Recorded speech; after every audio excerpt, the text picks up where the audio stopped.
नमस्कार, मैं हूं आपके साथ अपूर्वा सिंह और घड़ी की सुइयां बता रही हैं रात के ठीक 8 बज चुके हैं। यानी वक्त है सबसे बड़े मुद्दे और सबसे बड़ी बहस का, क्योंकि आज का मुद्दा है यूजीसी के नए नियम, कौन फैला रहा भ्रम। आज हम जिस बहस के दरवाजे पर खड़े हैं वो सिर्फ विश्वविद्यालय का एक नियम नहीं है, ये बहस है बराबरी की, पहचान की और विश्वास की। 13 जनवरी 2026 को यूजीसी ने एक नया नियम लागू किया है। नाम रखा गया प्रमोशन ऑफ इक्विटी। लेकिन अब पूरे देश के कैंपस और गलियों में सवाल, शक और नारों की गूंज है। वाराणसी, लखनऊ, दिल्ली के जंतर मंतर और देश के कई विश्वविद्यालयों में स्वर्ण छात्रों और छात्र संगठनों ने विरोध प्रदर्शन शुरू कर दिया है। नए नियम कहते हैं हर विश्वविद्यालय में बने equity committee, equal opportunity centre, 24x7 helpline, ताकि एससी, एसटी और ओबीसी छात्रों के लिए सुरक्षा तंत्र मजबूत हो। लेकिन विरोधियों का आरोप है कि सामान्य वर्ग को पहले से ही संदेह के घेरे में रखा गया है, उनके प्रतिनिधित्व की कोई गारंटी नहीं है, शिकायत निवारण का तंत्र दुरुपयोग में आ सकता है। यही विवाद अब सुप्रीम कोर्ट तक पहुंच गया है। याचिकाकर्ता कहते हैं कि भेदभाव की परिभाषा केवल एससी, एसटी, ओबीसी तक सीमित है, जबकि असली दुनिया में भेदभाव किसी के खिलाफ भी हो सकता है। सुप्रीम कोर्ट की पीठ ने कहा है कि हमें पता है क्या हो रहा है, पहले खामियां दूर करें, फिर हम सूचीबद्ध करेंगे। तो वहीं यूजीसी कहता है कोई सजा नहीं है, अपील का अधिकार है, लेकिन फिर भी लखनऊ से लेकर दिल्ली तक छात्र सड़कों पर क्यों हैं? सरकार कहती है किसी के साथ अन्याय नहीं होगा, लेकिन सवाल यह है कि सिर्फ बयान काफी है या भरोसा चाहिए?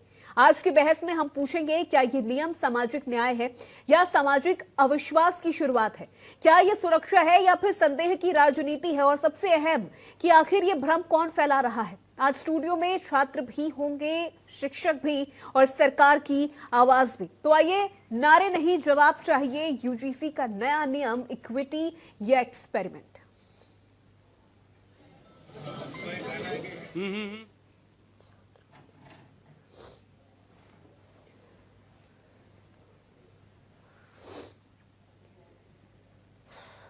तो पहले समझ लेते हैं कि सुरक्षा यूजीसी के हवाले से किसे मिलेगी। एससी, एसटी और ओबीसी वर्ग के जो स्टूडेंट्स हैं, इन्हें सुरक्षा मिलेगी। हालांकि इसमें पहले सिर्फ एससी और एसटी थे, लेकिन अब इसमें ओबीसी को भी ऐड कर दिया गया है। दिव्यांग, महिला, ये भी इस कैटेगरी में शामिल हैं। अब कुछ सवाल भी हैं, आज की बड़ी बहस के कुछ बड़े सवाल आपकी टीवी स्क्रीन पर। पहला सवाल यह है कि अगड़ा वर्सेस पिछड़ा, यूजीसी पर विवाद तगड़ा। यूजीसी के नए नियम, सड़क पर क्यों रण? नए नियम का रण कौन फैला रहा भ्रम? कैंपस में पढ़ाई लिखाई या फिर जातीय लड़ाई? एससी, एसटी, ओबीसी को सुरक्षा या अलग थलग करेगा?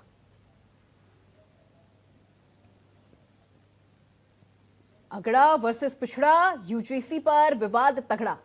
तो यूजीसी के नए नियम को लेकर सड़कों पर आखिर ये रण क्यों नजर आ रहा है? नए नियम का रण कौन फैला रहा है भ्रम? कैंपस में पढ़ाई लिखाई या फिर जातीय लड़ाई? एससी, एसटी, ओबीसी को सुरक्षा या अलग थलग करेगा?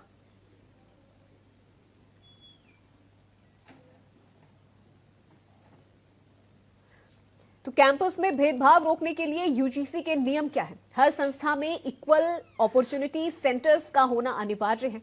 शिकायतों के लिए जांच के लिए इक्विटी कमेटी बनेगी। एससी, एसटी, ओबीसी, महिलाएं और दिव्यांगों की भागीदारी इसमें जरूरी है। ओबीसी को पहली बार एससी, एसटी जैसे कानूनी संरक्षण मिले हैं। ओम्बड्समैन पर्सन, कॉलेज, यूनिवर्सिटी प्रमुख सीधे जवाबदेह होंगे।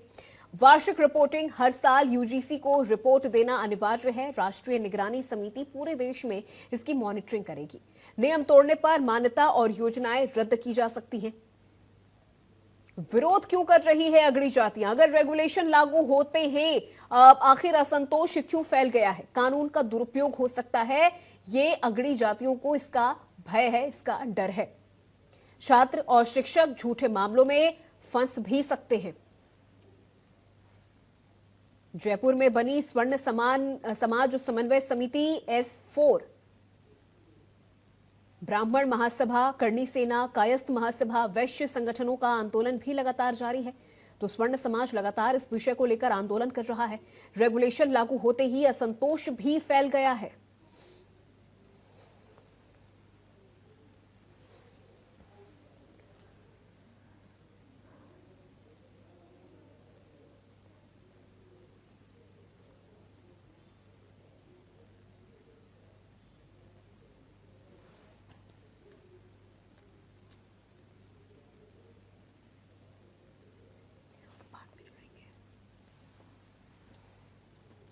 तो चलिए चर्चा की सीधे शुरुआत करते हैं। मेहमानों से एक करके आपका परिचय करवा देते हैं। प्रोफेसर अमरीश कुमार त्रिपाठी हमारे साथ जुड़ गए हैं शिक्षाविद के तौर पर। अमरीश जी, बहुत स्वागत आपका। प्रोफेसर हरिराम हमारे साथ जुड़ गए हैं दलित चिंतक के तौर पर। हरिराम जी, आपका भी बहुत स्वागत है। पुष्कर शर्मा हमारे साथ जुड़ गए हैं छात्र नेता के तौर पर। पुष्कर, आपका भी बहुत स्वागत है। और हमारे सहयोगी के.एन. पांडे हमारे साथ संवाददाता लखनऊ से जुड़ गए हैं।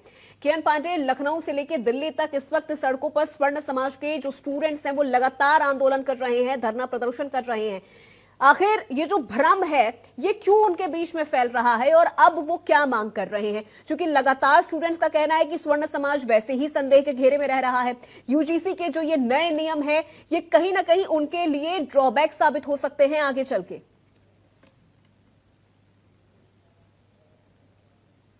सबसे बड़ी बात है कि इसको जो है एक तरीके से यूजीसी का जो नया रेगुलेशन आया है उसको लेकर के 3 वजहों से जो है इसका विरोध माना जा रहा है। सबसे बड़ी बात है कि अभी तक जो SC ST रहती थी वो तो रहती थी, साथ में अब इसमें OBC को भी शामिल कर लिया गया।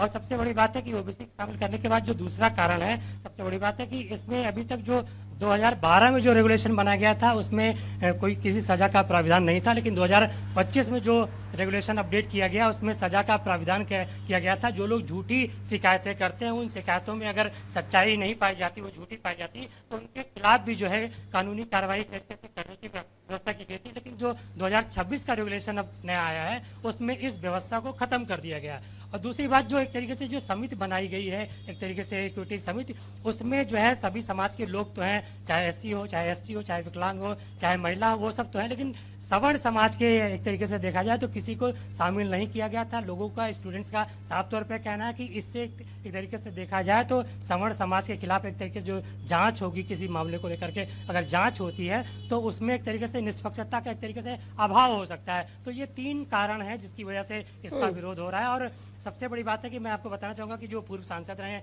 ब्रिजभूषण शरण सिंह, उन्होंने भी इसकी मुखालफत की है। उन्होंने साफ तौर पर सरकार से कहा है कि इसे वापस लेने की जरूरत है, क्योंकि इससे एक तरीके से समाज में वैमनस्यता बढ़ेगी, फैलेगी। तो लोग जो है अभी तक एक तरीके से देखा जाए तो तमाम और भी लोगों की परेशानियां रही, वैमनस्यता फैलती रही है, लेकिन सरकार बिल्कुल। के.एन. पांडे, आपके पीछे कुछ लोग भी नजर आ रहे हैं, क्या वो स्टूडेंट्स हैं? एक बार आप उनसे भी बात कर लीजिए फटाफट, उसके बाद मैं सीधे अपने मेहमानों का भी रुख करूंगी। एक बार उनसे भी जान लीजिए इस पूरे नए नियम को लेकर उनकी क्या राय है।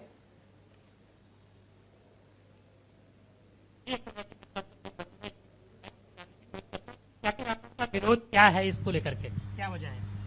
विरोध तो खास करके OBC को शामिल करने को लेकर के है। और कानून में समानता की बात की जाए, संविधान की जाए, जो भी बच्चे होते हैं पढ़ने के लिए आते हैं यूनिवर्सिटीज़ वगैरह में, अच्छी बात है आते हैं, लेकिन कुछ एक केस होते हैं उसको लेकर के सब पर ये जो कानून बना देना ये थोड़ा सा गलत लग रहा है। और हालांकि कानून होना चाहिए, गलत नहीं होना चाहिए, इसका हम भी विरोध करते हैं, लेकिन ये कि सबके लिए कानून बना देना ये छोटी सी बात, इसको लेकर के कार्रवाई की जानी चाहिए। हालांकि हमने सुना कि यूजीसी ने इसलिए बनाया कि 2020 से 25 के बीच में जो है SC ST और OBC के खिलाफ ये जातिगत भेदभावना वाली बातें ज़्यादा सामने आई, तो उसको ध्यान में रख करके उन्होंने बनाया है। तो ये तो वहाँ की संस्था को ध्यान में रखने की जरूरत है, इस पर कानून की जरूरत नहीं थी। ये इस वजह से इस पर थोड़ा सा विरोध किया जा रहा है। हमारे साथ एक और यूथ आइकॉन यहाँ पे मौजूद है, उनसे भी बात करने की कोशिश करते हैं कि आखिर आप लोग क्यों विरोध कर रहे हैं, क्या वजह है, क्या लगता है? देखिए, जिस तरीके से एक कानून यूजीसी में नए तरीके से ले आए हैं, हम बात करें अभी तो लंबी लंबी बातें होती कि भारत विश्व गुरु है, सारे जितनी भी यूनिवर्सिटियां हैं, सारी चीजें हम सबसे आगे हैं। अगर विश्व रैंकिंग की बात होती है तो भारत की कोई भी यूनिवर्सिटी इस समय टॉप 100 में नहीं आ पा रही है। इस पर सरकार को ध्यान देने की जरूरत है, ना कि अब नए कानून को लाकर। ये उसी तरीके का कानून है जिस तरीके से रोलेट एक्ट कानून अंग्रेजों के समय में आया था, जिसको पंडित जवाहरलाल नेहरू ने साफ शब्दों में कहा कि बिना दलील, बिना वकील, बिना अपील का कानून है। ठीक उसी तरीके का कानून है। देश में संविधान, भारत देश संविधान से चलता है। बाबा साहब ने संविधान का निर्माण किया, उसमें इतनी नियम धाराएं कानून है, सबको अपने अपने राइट हैं। और अगर इस तरीके से देश में एक संवैधानिक व्यवस्था है, एक संवैधानिक तंत्र है, कानून है, लॉ एंड ऑर्डर है, तो मैं समझता हूँ किसी के साथ कहीं भी किसी भी तरीके की कोई भी भेदभाव और ज्यादती नहीं होती है। रहा गई बात जिस तरीके से इन्होंने ये कानून ले आए हैं, अगर देखा जाए पूर्ववर्ती समय में, तो इन्होंने एक बार SC/ST एक्ट को फिर से ले आया था और उसका खामियाजा सरकार को भुगतना पड़ा था। 3 राज्य इनके हाथ से चले गए थे, बाद में इन्होंने इसमें सुधार किया। लेकिन फिलहाल में जिस तरीके से एक कानून इनका आया है, मैं समझता हूं देश की गुणवत्ता, शैक्षणिक गुणवत्ता पर ध्यान देने की जरूरत है। और जो नेता लोग हैं जो इस कानून की समर्थन में बात कर रहे हैं, मैं उनसे बताना चाहता हूं कि उनका कोई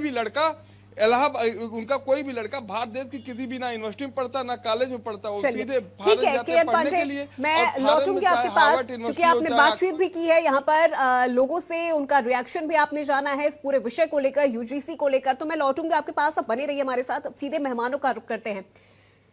चलिए, अमरीश कुमार जी, मैं आपसे इस पहले शुरुआत करना चाहती हूँ। आपको क्या लगता है कि ये जो नियम है, ये जो नया कानून, ये जो नए रेगुलेशंस यहाँ पर लाए जा रहे हैं UGC के तहत, क्या इससे जो एकेडमिक माहौल है उसमें डर और बढ़ेगा, भ्रम की स्थिति और फैलेगी, या फिर इसका और ज्यादा दुरुपयोग किया जाएगा?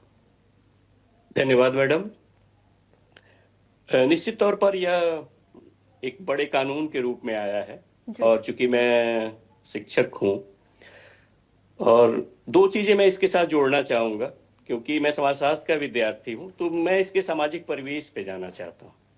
क्योंकि समाज, जो भी चीजें बनती हैं वो समाज के लिए ही बनती हैं। निश्चित तौर पर यह कानून बहुत बेहतर है, और कॉलेज में नियंत्रण का होना बहुत जरूरी है, लेकिन जवाबदेही भी तय होनी चाहिए मैडम। क्योंकि अब ठीक है, शहरों के कॉलेज की स्थिति तो बहुत जागरूकता भरी है, तमाम बच्चे जागरूक हैं, लेकिन गांव के कॉलेजों में और जातियों का संदर्भ जो है गांव में, कि हर जाति अपने से छोटी जाति को चुन लेती है,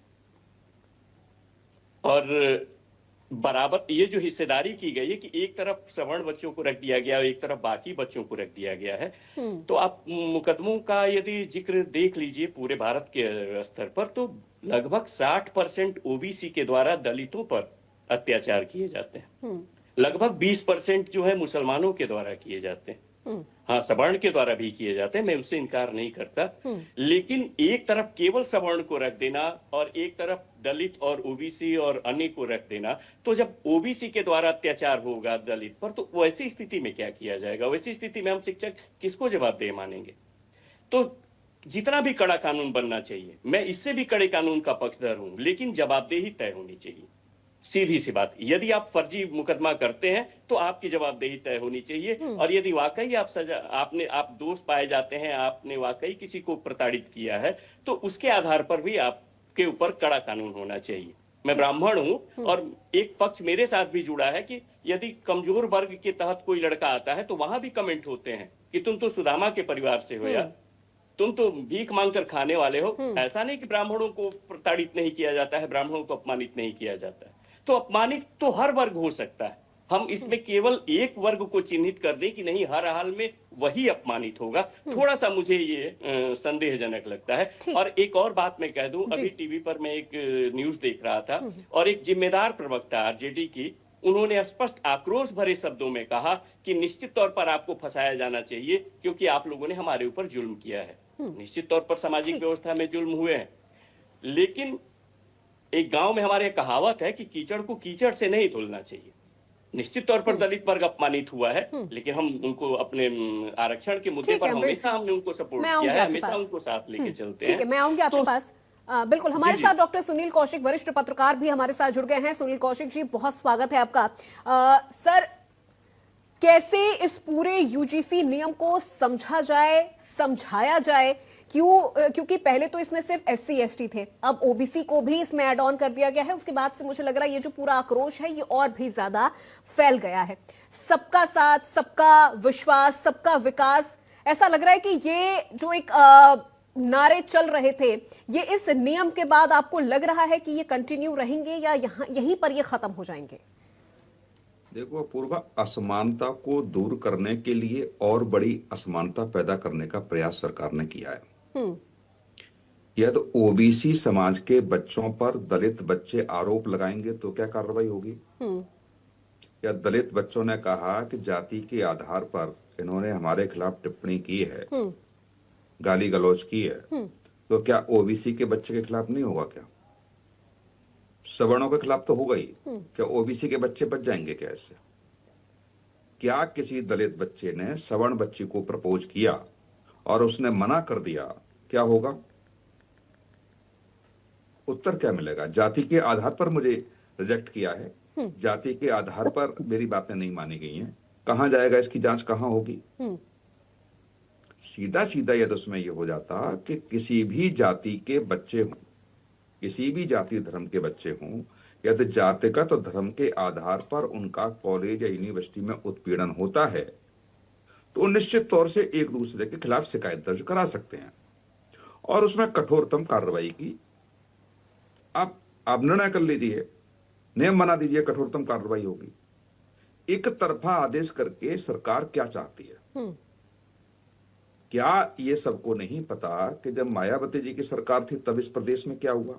देश पे तुलना बाद में करेंगे, हम प्रदेश की बात कर रहे हैं। और जब अखिलेश यादव की सरकार आई तब इस प्रदेश में क्या हुआ? ये छिपा है क्या किसी से?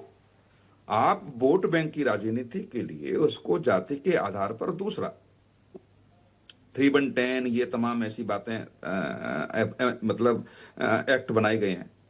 यदि उस एक्ट में ये होता कि कोई भी व्यक्ति किसी को भी जाति के आधार पर गाली गलौज करता है तो उसके खिलाफ कार्रवाई की जाएगी, और है ये पहले से ही नियम में, तो जाति के आधार पर क्यों बनाया गया?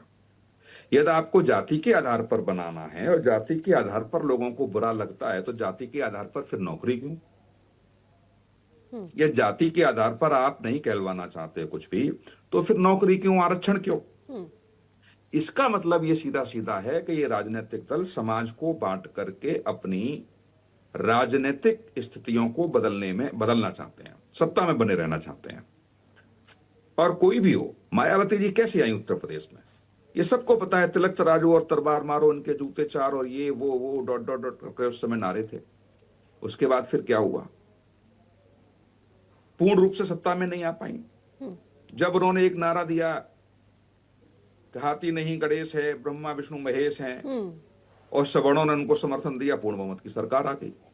और जब पूर्ण बहुमत की सरकार आ गई तो एक खास वर्ग को बड़ा फिर बुरा लगा, तो 2012 में फिर चुनाव होता है तो फिर वो वोट बैंक उनसे कट जाता है। तो ये कब तक कालचक्र घूमता रहेगा? ये परिस्थितियां बदलने के लिए मुझे लगता है हर व्यक्ति को जागरूक होने की आवश्यकता है। दूसरी एक और थोड़ा सा और लूंगा, आप देखिए अभी कहा कि 40% से नीचे आएंगे आप नीट की परीक्षा में, आप डॉक्टर बन जाएंगे। क्या 40% से नीचे आने वाला बच्चा 5 साल की परीक्षाएं पास कर पाएगा क्या? तमाम ऐसे बच्चों को जानता हूं जो 8-8, 10-10 साल हो गए और वो परीक्षाएं पास नहीं कर पाए, और वो फिर कैसे भी करके अंक ला के थोड़ा बोड़ा करके वो डिग्री ले भी आया। फिर आगे क्या हाल होगा? जिसका दिमाग इस लायक है ही नहीं, आप उसको प्रिपेयर करिए ना पहले से एजुकेशन के लिए। फ्री शिक्षा दीजिए, फ्री बुक्स दीजिए, आप उसको वजीफा अधिक से अधिक दीजिए, उसको एक परिपक्व तो बनाइए, और परिपक्वता के आधार पर यदि वो जिस सीट पर बैठेगा वो निश्चित तौर से देश के हित में काम करेगा। आज जो अभी कोई कह रहे थे कि साहब 100 यूनिवर्सिटी में क्यों नहीं आया? हमारे पास बड़ी यूनिवर्सिटी है। यूनिवर्सिटी का यही तो हाल है। उन यूनिवर्सिटी में आप देखेंगे तो कि जहां 40% से नीचे है वो भी एडमिशन लेंगे, और आप कह रहे हैं कि वर्ल्ड की यूनिवर्सिटी में हमारे देश की यूनिवर्सिटी का नाम क्यों नहीं आ पा रहा है? जब राजनीतिक दलों ने ऐसी व्यवस्था एजुकेशन की कर दी है तो निश्चित तौर से फिर आप अपेक्षा ये करते हैं कि वर्ल्ड लेवल पर जो यूनिवर्सिटियां हैं उसमें हमारा देश पीछे क्यों है? ये मुझे लगता है हर व्यक्ति को सोचने की आवश्यकता है। बिल्कुल। मैं लौटूंगी सुनील कौशिक जी आपके पास। पुष्कर शर्मा, पुष्कर, आपको सबसे बड़ा डर इस नियम को लेकर क्या लग रहा है? क्योंकि कई बार ये चीजें भी देखने को मिल रही है कि भेदभाव को खत्म करने के लिए ये जो नियम बनाया गया है इसकी नींव ही भेदभाव से शुरू हो रही है। तो बहुत बहुत धन्यवाद आपका सबसे पहले।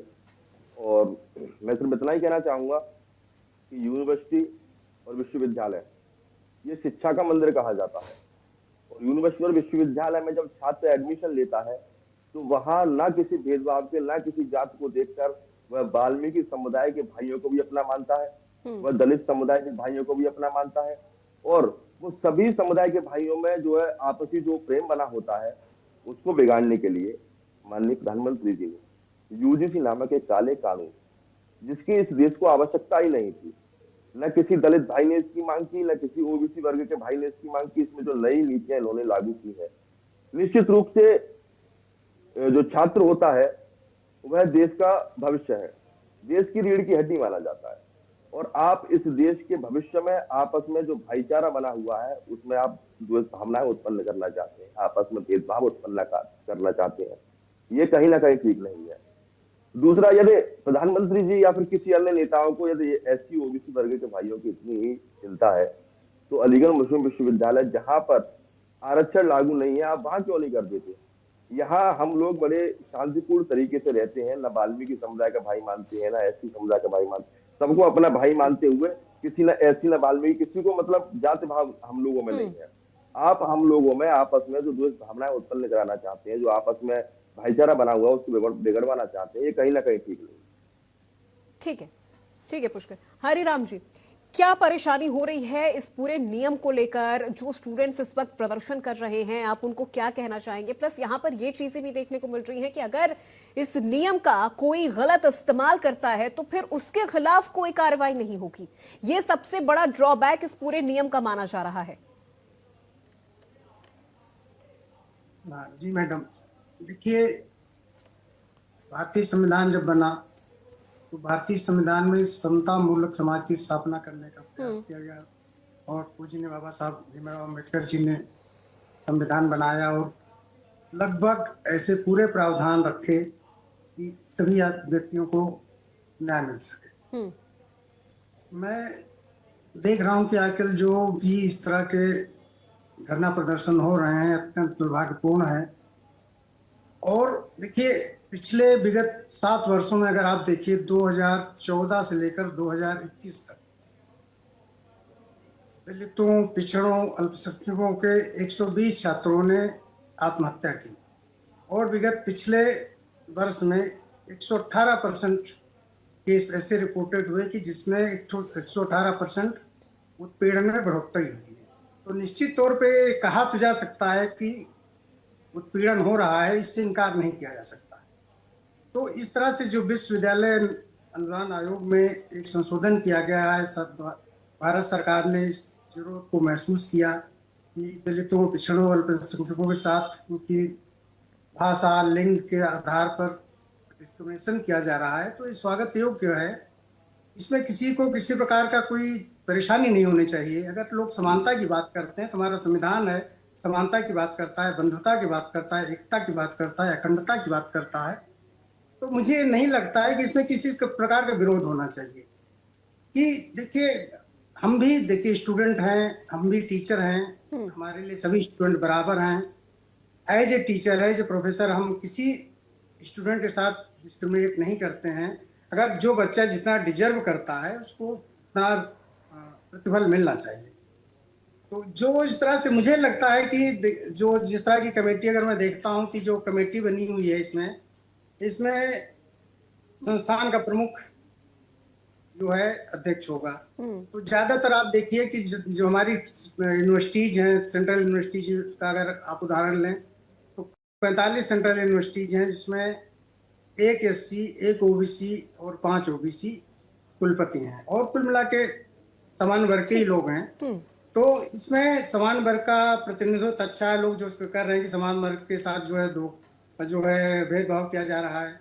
इसके अतिरिक्त 3 प्रोफेसर हो गए, वरिष्ठ संकाय सदस्य हैं। तो आप देखिएगा ज्यादातर आज तक विश्वविद्यालयों में कोटा ही नहीं पूरा किया जा सका है एससी ओबीसी का, तो ज्यादा तो उसमें भी जनरल कैटेगरी के टीचर होंगे। उस शिक्षा संस्थान का एक कर्मचारी या उसका नॉमिनी होगा। व्यवसायिक अनुभव रखने वाले नागरिक के 2 प्रतिनिधि होंगे, 2 छात्र प्रतिनिधि होंगे। वो भी इसमें कोई ऐसा नहीं है कि शेड्यूल कास्ट का होगा, वो जनरल कैटेगरी का भी हो सकता है। समन्वयक जो एक सचिव होगा, एक होगा, और इसके अलावा 1 एससी, 1 ओबीसी, 1 महिला, 1 दिव्यांग। तो अगर ये समिति बनती है तो इसमें सभी लोगों का समुचित प्रतिनिधित्व है।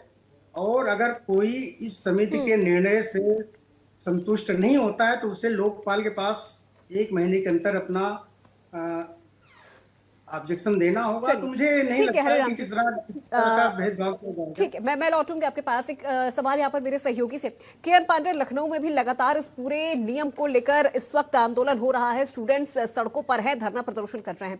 अब इसमें आपको सबसे बड़ी संख्या स्टूडेंट्स की लग रही है या राजनीतिक दलों की लग रही है, जो इस विषय को भी भुनाने की कोशिश कर रहे हैं और यहां पर भी अपनी राजनीतिक रोटियां सेक रहे हैं? क्योंकि ये जो पूरा मुद्दा है बहुत संवेदनशील है और कहीं ना कहीं ये मुद्दा बीजेपी के लिए ड्रॉबैक बनता चला जा रहा है, जहां पर स्वर्ण समाज के स्टूडेंट्स को अलग कर दिया गया है, एसटी, एससी, ओबीसी और ये जो समाज के स्टूडेंट्स हैं इनको अलग कर दिया गया है। और शिक्षण संस्थानों में अगर ऐसी चीजें होंगी तो फिर जाहिर सी बात है जो स्टूडेंट्स हैं वो सड़कों पर आएंगे। लेकिन सवाल यहां पर यह है कि क्या वो स्टूडेंट्स हैं या फिर वो राजनीतिक पार्टियां हैं?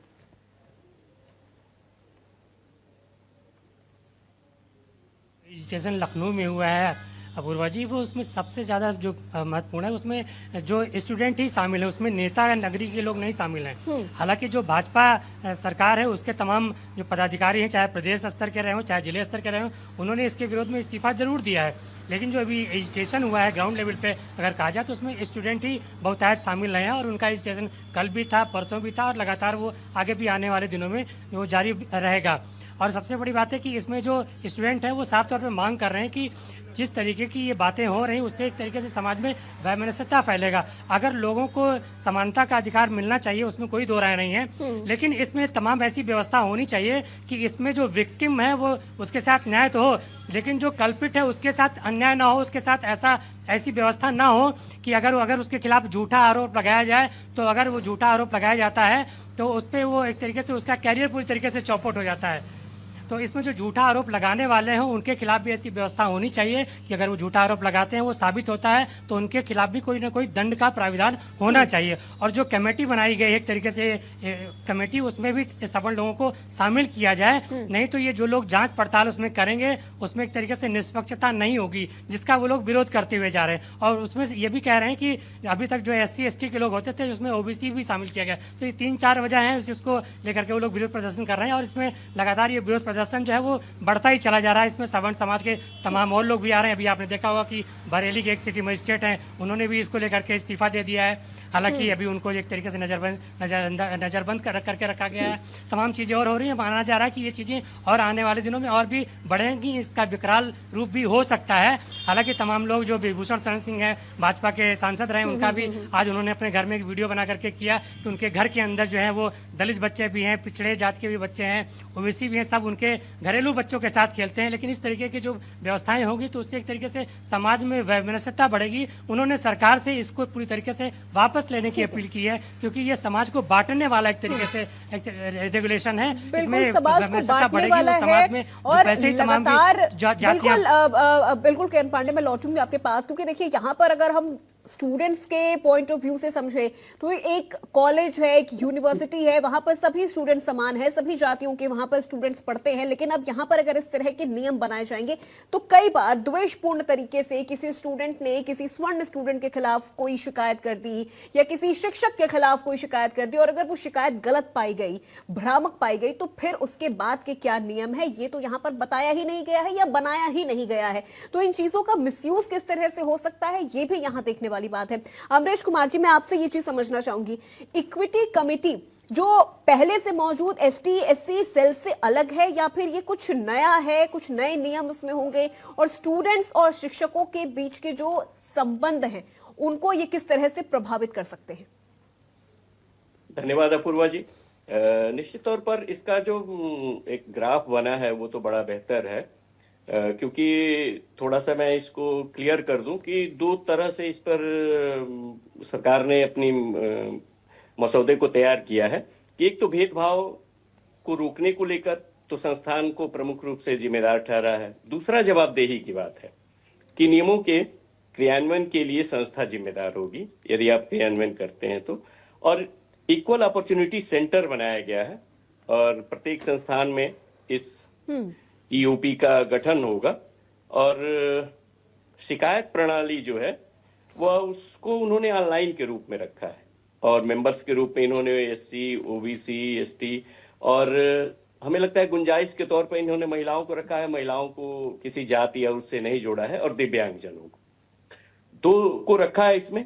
और जो इक्विटी कमेटी है, कमेटी के आधार पर है। और उसके बाद यदि कोई संस्था इस पे काम नहीं करती है तो यूजीसी ने एक राष्ट्रीय स्तर पर पैनल तैयार किया है जिसमें देश के बड़े जज और रिटायर्ड जो भी सम्मानित व्यक्ति हैं उनको उसमें रखा जाएगा। वो सारी चीजें ठीक है, ये बहुत ही व्यवस्थित तरीके से है। सिर्फ पहली बार भी मैंने ये कहा कि देखिए हमारे यहाँ जो जातियों का एक समीकरण है, यदि आप जाति को बहुत तरीके से समझना चाहती हैं तो दोबारा मैं इसको कहना चाहता हूं कि हर जाति अपने से कमजोर जाति पर अत्याचार करती है और उसमें फिर वो जाति नहीं होती। क्या ओबीसी के लोग ओबीसी के छोटी जातियों पर अत्याचार नहीं करते? क्या दलित में जो उच्च वर्ग उच्च दलित हो गए वो अपने से नीचे दलित पे अत्याचार नहीं करते? हर व्यक्ति अपने से छोटे को चुनता है, यह एक सामाजिक प्रारूप है। और नियम जो बनने चाहिए वह अन्याय को रोकने के लिए ही बनना चाहिए शुद्ध रूप से, क्योंकि यदि अन्याय बढ़ेगा तो कहीं से भी हम विकास के क्रम में आगे नहीं बढ़ेंगे। और मुझे लगता है कि जब भी विश्व के उच्चतम संस्थानों की बात चल रही थी तो निश्चित तौर पर इस तरह के जो कानून बनेंगे वो थोड़ा सा विश्वविद्यालय को अन्य अतिरिक्त चीजों में उलझाने का प्रयास करेंगे, चाहे वो गांव का डिग्री कॉलेज हो या शहर के बड़े विश्वविद्यालय हैं, कि हर जगह थोड़े बहुत डिस्प्यूटेड होंगे, उन डिस्प्यूटेड पर फिर पुलिस का हस्तक्षेप होगा, फिर पुलिस का सामना करना पड़ेगा। तो वहां तक पहुंचने में बहुत हम लोग भी, मैं प्रोक्टोरियल बोर्ड का कन्वीनर रहा हूं, तो बहुत छोटे मोटे मसले होते हैं हम लोग अपने स्तर पे सुलझा लेते हैं जिसमें पुलिस का हस्तक्षेप नहीं होता। हम किसी भी बच्चे को हम नहीं चाहते कि वो पुलिस के का सामना करना पड़े, क्योंकि वहां उसका आत्मविश्वास प्रभावित होगा। ठीक है अमरीश जी, मैं आऊंगी आपके पास। सुनील कौशिक जी, क्या आपको नहीं लगता कि यूजीसी का जो ये नियम है ये शिक्षा सुधार से ज्यादा राजनीतिक टाइमिंग का एक मुद्दा बन गया है और ये मुद्दा कैंपस से निकलकर अब सदन संसद तक भी जा सकता है? को बिल्कुल मुझे लगता है कि अभी सड़कों पे बात हो रही है, संसद तक भी जाएगा और चुनाव को भी प्रभावित करेगा। लेकिन मैं पिछले एक हफ्ते से देख रहा हूं और आपकी डिबेट में भी अभी एक प्रोफेसर साहब बोल रहे थे कि 118% वृद्धि हुई SC/ST के छात्रों में। प्रोफेसर साहब ने यह नहीं बताया कि पूरे देश में 2257 यूनिवर्सिटी और कॉलेज हैं, जिसमें 704 यूनिवर्सिटी और 1553 कॉलेज। शिकायत कितनी आई? प्रोफेसर साहब ने यह नहीं बताया। शिकायत आई पूरे मामले में 1100 के आसपास। समझ रहे हैं? पूरे देश में 2257 में से स्कूल यूनिवर्सिटी में से आप देखेंगे तो लगभग दो स्कूल यूनिवर्सिटी मिला दीजिए तो एक शिकायत आई और उसमें से 91% शिकायतों का निस्तारण हो गया। पूरे देश में केवल और केवल 118 शिकायतें हैं जिनका निस्तारण नहीं हो पाया। बहुत बड़े आंकड़े हैं क्या? जिसके ऊपर एक नियम ऐसा बन गया, जितनी FIR होती हैं उसमें से प्रोफेसर साहब को पता होगा कि चार्जशीट कितने में जाती है और FR कितने में जाती है। और प्रोफेसर साहब को यह भी पता होगा कि जितने में चार्जशीट जाती है उसमें से छूटते कितने लोग हैं। पूरे देश में यदि रेशियो हम देखें तो 11% लोगों को भी सजा नहीं हो पाती और 118 प्रकरण यदि लंबित हो गए पूरे देश में, जहां 140 करोड़ की आबादी है, उसमें ये सब लोग चिल्लाने लगे कि सब बहुत बड़ा उत्पीड़न हो रहा है। 118% बता रहे हैं बढ़ गए, लेकिन ये नहीं बता रहे संख्या कितनी है जी। संख्या का कोई जिक्र नहीं है और ना कोई बताना चाहता संख्या कितनी है। और 118 प्रकरण यदि पेंडिंग है तो ऐसा तो है नहीं कि वो खत्म कर दिए गए। शिकायत गंभीर होगी जिसमें जांच लंबित होगी। तो 118 प्रकरण के लिए मुझे नहीं लगता कि इतने बड़े देश में कोई नियम बनाने की आवश्यकता है। और क्या सामान्य वर्ग के बच्चों के खिलाफ उत्पीड़न नहीं है क्या? SC/ST एक्ट से उत्पीड़न जिन लोगों का हुआ, ये नहीं बताया कि 580 लोगों ने इस देश में आत्महत्या की, सामान्य वर्ग के लोग थे। एक ताजा उदाहरण अभी प्रयागराज का है कि 20 साल बाद उसको निर्दोष साबित किया गया SC/ST एक्ट से, और जब जेल से वापस आया ना तो उसके मां बाप रहे और न भाई बहन रहे। इसका जिम्मेदार कौन? विसंगतियां हो सकती हैं, लेकिन विसंगतियां का ये नहीं कि आपकी जो असमानता है उसको और अधिक असमानता में आप तब्दील कर दें। क्या सामान्य वर्ग का बच्चा शिकायत नहीं करेगा स्कूल कॉलेज में? उसे अधिकार नहीं है? उसे गाली कोई नहीं देगा? इस बात का प्रमाण पत्र सब लोग जारी कर रहे हैं, सरकार जारी कर रही है, यूजीसी जारी कर रहा है कि सामान्य वर्ग के बच्चों के खिलाफ तो कुछ हो ही नहीं सकता। यदि केवल ये नियम बन जाता, मैं बार बार कह रहा हूं कि कोई भी व्यक्ति, कोई भी बच्चा किसी भी बच्चे का उत्पीड़न करता है तो सजा उसको कड़ी से कड़ी कर दीजिए, स्कूल से निकाल दिया जाएगा, एजुकेशन से वंचित कर दिया जाएगा, कुछ और XYZ हो सकता है। लेकिन दलितों के नाम पर जो लोग बैठे हुए हैं, पिछले एक हफ्ते से देख रहा हूं, वो केवल और केवल गुमराह करने का प्रयास इस देश को कर रहे हैं कि जिससे जितनी खाई जितनी चौड़ी हो सके उतनी चौड़ी करने का प्रयास करो। क्या अभी जो आयोग बनाया भारत सरकार ने ओबीसी के ऊपर, उसमें आंखें नहीं खुली क्या? 5% जातियों ने केवल और केवल आरक्षण का और सरकारी सुविधाओं का लाभ लिया, 95% जातियों को तो उसका फायदा ही नहीं मिला। इसके लिए दोषी कौन होगा? ठीक। तो ये सब चीजें मुझे लगता है कि कम से कम अपने समाज के सामने तो रखिए। कब तक आप गुमराह करते रहेंगे? आप आरक्षण के नाम पर या इसके नाम पर, उत्पीड़न के नाम पर क्या क्या करना चाहते हैं आप? और इसमें क्या हो जाएगा? ये तो कुछ बच्चों का जिनका भविष्य खराब होगा, जिसके वो दोषी नहीं है, क्या वो अपराधी नहीं बनेंगे? बिल्कुल सुनील जी, क्योंकि बहस का मुद्दा ही यहाँ पर ये है कि अगर नियम में सजा नहीं है तो फिर शिकायत और जांच है, तो फिर इसका इतना विरोध क्यों किया जा रहा है? ये मैं एक बार छात्र नेता पुष्कर नहीं, सजा का प्रावधान कैसे नहीं है इसमें? पुलिस को ट्रांसफर किया जाएगा जी। जब पुलिस को ट्रांसफर किया जाएगा, FIR का आदेश देंगे तो क्या होगा? FIR नहीं होगी क्या उसमें? अरे इनको राइट्स, किस कमेटी को अधिकार है राइट्स का? भावना की तरीके से भी तो इस नियम का इस्तेमाल किया जा सकता है ना। सुनील कौशिक जी, मैं वही चीज यहाँ पर समझने की कोशिश कर रही हूँ कि एक स्टूडेंट SC ST वर्ग का, अगर एक स्टूडेंट किसी स्वर्ण समाज के स्टूडेंट के खिलाफ कोई द्वेषपूर्ण तरीके से भी कोई अगर शिकायत करता है, वो शिकायत गलत साबित होती है, तो फिर उसके खिलाफ क्या कार्रवाई होगी? कुछ नहीं, 0। तो आप करिए। और मैं दावा कर रहा हूँ यहाँ पे तो कोई सजा का प्रावधान ही नहीं है। बाढ़ आ जाएगी देश में। यहाँ पर तो कोई सजा का प्रावधान ही नहीं है, जो होना चाहिए था। नहीं, तो सीधे दूसरा पूर्वा, चाहे सामान्य वर्ग का बच्चा हो, चाहे दलित वर्ग का बच्चा हो, चाहे ओबीसी वर्ग का बच्चा हो, कोई भी किसी भी छात्र का उत्पीड़न करता हुआ, सबको अधिकार है ना शिकायत दर्ज कराने का। ये कहां से हो गया कि आप शिकायत दर्ज नहीं कराएंगे, ये शिकायत दर्ज कराएंगे? ये कौन सा नियम हो सकता है? ठीक है, एक बार पुष्कर जी का रुख करती हूँ। पुष्कर जी, क्या आपको लगता है कि सामान्य वर्ग को दोषी मानकर ये पूरा नियम बनाया गया है? और जैसा कि भाई सुनील कौशिक जी भी कह रहे थे कि द्वेषपूर्ण तरीके से भी अगर कोई किसी के खिलाफ शिकायत करता है, तो फिर अगर वो शिकायत गलत होती है तो उसके खिलाफ कोई कार्रवाई नहीं होगी, उसके खिलाफ कोई सजा का प्रावधान नहीं है। ये फिर कैसे चलेगा? यहाँ पर तो सभी स्टूडेंट अगर इक्वल है तो फिर सभी के लिए नियम भी तो इक्वल होना चाहिए। जी बिल्कुल। यदि कोई मेरा दलित समुदाय का भाई यदि सामान्य वर्ग के भाई के साथ जो है मारपीट करता है और उसमें यदि वो शिकायत करता है, यदि कोई SC समुदाय का मेरा भाई सामान्य वर्ग की छात्रा को प्रपोज करता है और प्रपोज करने के बाद यदि छात्रा ने ये बोल दिया कि मैं आपका एक्सेप्ट नहीं करूंगी, मैं आपका प्रपोजल एक्सेप्ट नहीं करूंगी, उसके बाद SC समुदाय के भाई ने वहां जाके शिकायत कर दी, तो शिकायत करने के बाद मतलब मेरी बहन प्रताड़ित भी होगी, यूनिवर्सिटी से निलंबित भी होगी, मुकदमा भी लिखा जाएगा, और जब वो मेरी बहन डरेगी तो वो कहीं ना कहीं उस यूनिवर्सिटी से निलंबित होने के लिए वो प्रपोजल भी उसका एक्सेप्ट करेगी। यहाँ द्वेष भावनाएं उत्पन्न होंगी। यानी सरकार क्या चाहती है? छात्र जो है, युवा जो है, वो आपस में द्वेष भावनाओं में पड़े रहे, मुकदमेबाजी हो आपस में। SC समुदाय का कोई भाई यदि मेरे सामान्य वर्ग के कोई भाई के साथ जो है उल्टा मारपीट करता है और फिर उल्टी ही उसकी शिकायत करता है, और शिकायत करने के बाद जब जांच होती है उसमें पाया जाता है कि SC समुदाय का जो भाई था वो झूठा है, उसने जो शिकायत की है वो झूठी है, उसके बाद क्या होगा? फिर जो SC ST के मुकदमे दर्ज होते हैं उसमें 70% मुकदमे फर्जी पाए जाते हैं। उसमें क्या होता है फिर?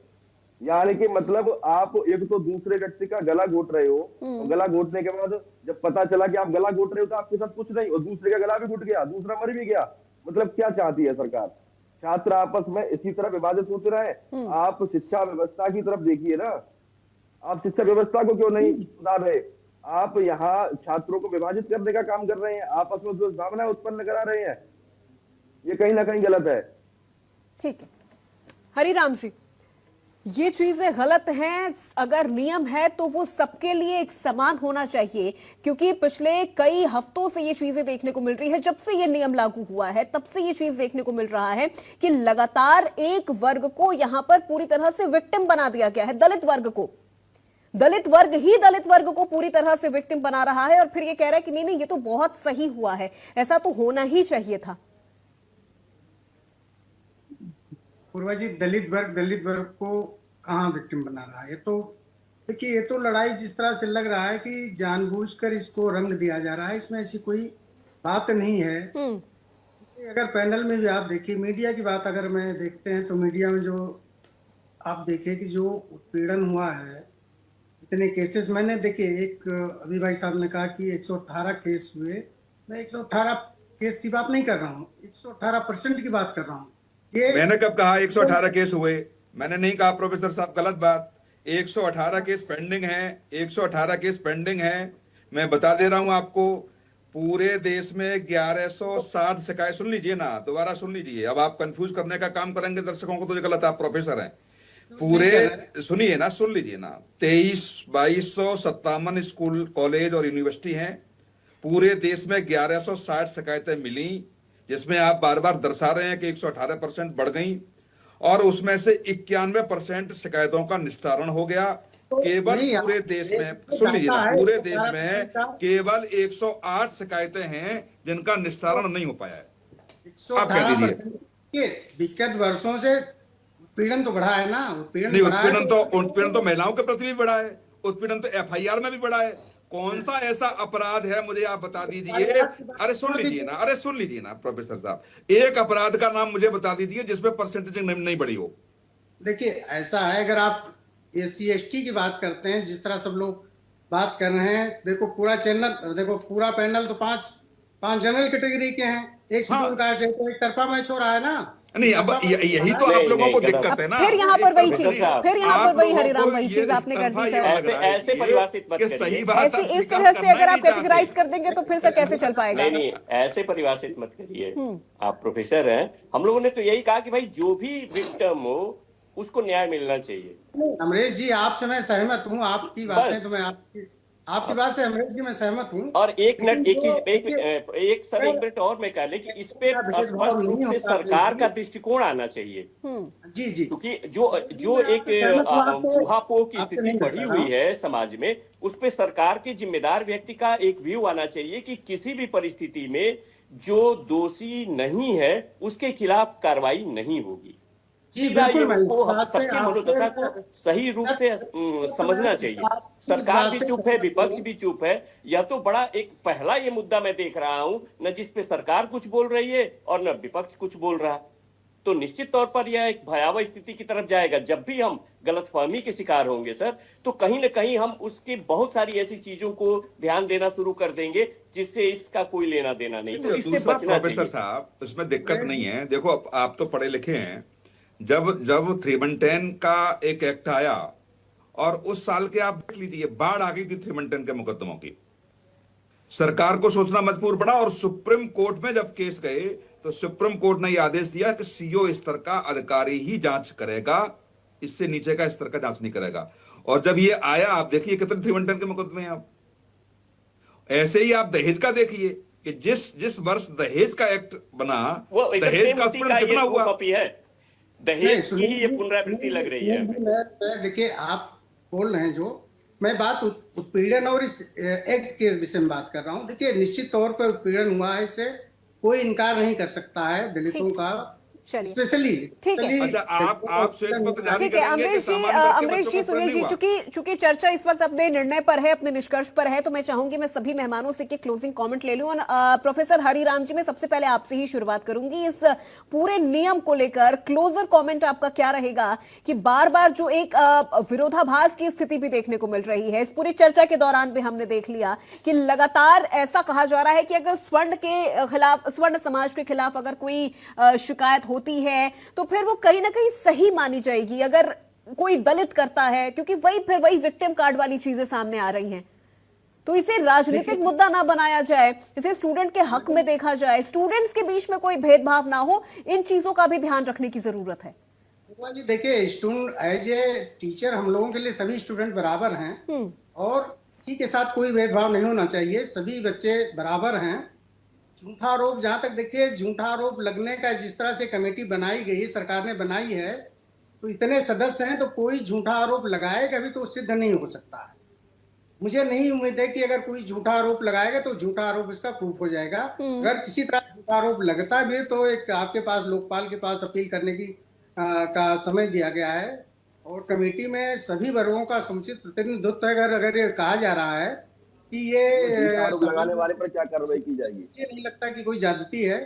अगर इसके बाद भी कुछ लगता है तो मेरा इस निवेदन है कि एक सर्वदलीय बैठक सरकार कर ले, सभी दलों की बैठक करके जो भी उसमें समाधान निकलता है उस पर चर्चा की जा सकती है। इसमें कोई ऐसी बात नहीं है कि बहुत बड़ी मुसीबत आ गई है। हर चीज का बैठ के समुचित समाधान किया जा सकता है, भाईचारे समाधान किया जा सकता है। उचित समाधान की जरूरत है, बैठ के चर्चा करने की जरूरत है, ऐसा हरिराम जी का कहना है। पुष्कर शर्मा, आप कुछ कह रहे थे बीच में, बताइए कि इस नियम को मतलब शक की नजर से देखा जा रहा है, फिर अगर सवाल पूछ रहा है तो फिर उसे साजिश कहा जा रहा है। ये चीजें स्टूडेंट्स के बीच में, स्टूडेंट और टीचर्स के रिलेशन के बीच में भी ये चीजें काफी ज्यादा गहरी खाई पैदा करने वाली आपको लग रही है क्या ये चीजें? हाँ बिल्कुल, इसमें दलित समाज के जो भाई है और ओबीसी समाज के भाई है वो टीचरों पर भी आरोप लगा सकते हैं, टीचरों को भी दबाने का प्रयास कर सकते हैं। और यदि उनका जो कार्रवाई है वो झूठी पाई गई फिर उसके बाद क्या होगा? यदि कार्रवाई उन्होंने करवाई और यदि वो झूठी पाई गई उसके बाद क्या होगा? और जेएनयू यूनिवर्सिटी में जो ब्राह्मणों भारत छोड़ो, बनियो भारत छोड़ो, ये इस तरीके के नारे दिए गए थे, वो क्या था? वो ऐसे ही काले कानून का तो परिणाम था और निश्चित रूप से यही होना है। फिर अगर आप यूनिवर्सिटीज में इस तरीके के काले कानून लागू कर देंगे तो निश्चित रूप से ब्राह्मणों भारत छोड़ो, बनियो भारत छोड़ो, ठाकुरों भारत छोड़ो, सवर्णों भारत छोड़ो, यही होगा। और यही होगा क्या? वहां मारपीट भी होंगी, मुकदमेबाजी भी होंगी, भावनाएं उत्पन्न होंगी, यानी दुर्भावना, द्वेषपूर्ण वाली जो स्थिति है वो और ज्यादा बढ़ती हुई नजर आ जाएगी। अमरीश कुमार त्रिपाठी जी, क्लोजिंग कमेंट आपका सर इस पूरे विषय पर, उसके बाद में सीधे सुनील जी का रुख करूंगी। धन्यवाद अपूर्वा जी। बस मैं यही कहना चाहूंगा कि सरकार को पहले सर्वदलीय बैठक बुलाना चाहिए, क्योंकि 2025 में इन्होंने मसौदा तैयार किया था और उसको एक सामान्य प्लेटफॉर्म पे रखा गया था कि इसमें क्या होगा। तो दंड का प्राविधान जब तक सबके लिए नहीं होगा तो निश्चित तौर पर मुझे लगता है कि इस कानून का दुरुपयोग बहुत होगा और शैक्षणिक जितनी भी संस्थानें हैं वह बेवजह के पुलिस हस्तक्षेप से प्रभावित होंगी, पठन पाठन प्रभावित होगा, बच्चों का व्यक्तित्व प्रभावित होगा, पूरे शिक्षण जगत का व्यक्तित्व प्रभावित होगा। मुझे सरकार से बस यही निवेदन है कि वो, और दलित तो वाकई प्रोटेक्शन के साथ चल रहे हैं, सारे समाज के लोग उनको स्वीकार कर रहे हैं, किसी भी मुद्दे पर अन्य कोई विरोध नहीं करता, असमानता के बावजूद भी हम उसको सहज रूप से स्वीकार करते हैं। तो एक उनकी भी जिम्मेदारी बनती है कि यदि उनके साथ कहीं कोई दुर्व्यवहार करता है तो उसका प्रमाण स्पष्ट रूप से होना चाहिए, क्योंकि यदि इस तरह की चीजें नहीं होगी तो फिर शैक्षणिक जगत हमारे मूल उद्देश्य को नहीं पा पाएगा। ठीक है सुनील जी, कितने सहमत हैं आप अमरीश जी से? बिल्कुल, मुझे लग रहा है कि एक असमानता को दूर करने के लिए एक बड़ी असमानता की खाई मुझे लगता है नहीं लानी चाहिए सरकार को। कोई भी हो, चाहे दलित हो, चाहे ओबीसी हो, चाहे सवर्ण हो, यदि उसने कॉलेज यूनिवर्सिटी में गलत आचरण किया है तो उसके खिलाफ सख्त से सख्त कार्रवाई होनी चाहिए। यदि वो सामान्य वर्ग के बच्चों को भी ये दे दिया जाए कि वो शिकायत दर्ज करा सकते हैं, या वो ये भी कह दिया जाए कि शिकायत झूठी पाने पर कम से कम दंड का प्रावधान होगा, तो किसी हद तक मुझे लगता है कि इसका दुरुपयोग से बच सकते हैं। ठीक है, बिल्कुल। बहुत शुक्रिया सभी मेहमानों का हमारे साथ इस चर्चा में जुड़ने के लिए, सुनील कौशिक जी, अमरीश कुमार त्रिपाठी जी, हरिराम जी, पुष्कर शर्मा और हमारे सहयोगी केएन पांडे। तो देखिए, सुप्रीम कोर्ट ने साफ तौर पर कहा है कि पहले खामियों को दूर किया जाए। तो अब इस वक्त जो गेंद है वो सरकार के पाले में है। सरकार इस संशोधन से क्या वो भरोसा लौटा पाएगी स्टूडेंट्स के बीच में, क्योंकि लगातार ये कहा जा रहा है कि इस नियम का द्वेषपूर्ण तरीके से भी इस्तेमाल हो सकता है, इस नियम का दुरुपयोग भी हो सकता है। क्योंकि अगर कोई भी दलित समाज का छात्र अगर किसी स्वर्ण समाज के छात्र के खिलाफ कोई कार्रवाई की शिकायत अगर कोई करता है किसी तरह से, तो अगर वो शिकायत भी गलत हुई तो फिर उसके खिलाफ कार्रवाई का कोई प्रावधान नहीं है, सजा का कोई प्रावधान नहीं है। यहां पर जो भेदभाव की खाई है वो और गहरी होती चली जाएगी। तो इसको लेकर अब सरकार आगे क्या करने वाली है? क्या कुछ और संशोधन देखने को मिलेगा या अभी एक बैठक और होगी? इस पूरे नियम को लेकर कुछ बदलाव भी देखने को मिलेगा, ये आने वाला वक्त बताएगा। तो फिलहाल मेरे साथ आज की इस चर्चा में फिलहाल बस इतना ही। प्रदेश की तमाम खबरों के लिए आप देखते रहिए इंडिया न्यूज उत्तर प्रदेश उत्तराखंड।